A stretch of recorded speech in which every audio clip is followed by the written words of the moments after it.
este momento chegar. Deus tem feito este amor crescer.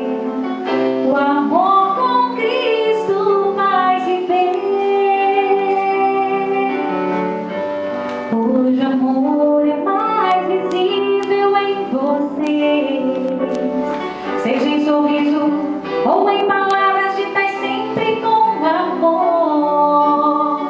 E se algo de errado no caminho aparecer,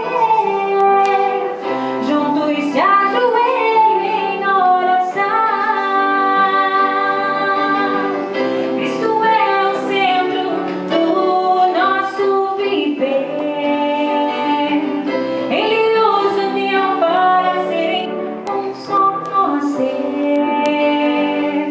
Através de todos os problemas e lutas, com o amor de Cristo vencerá.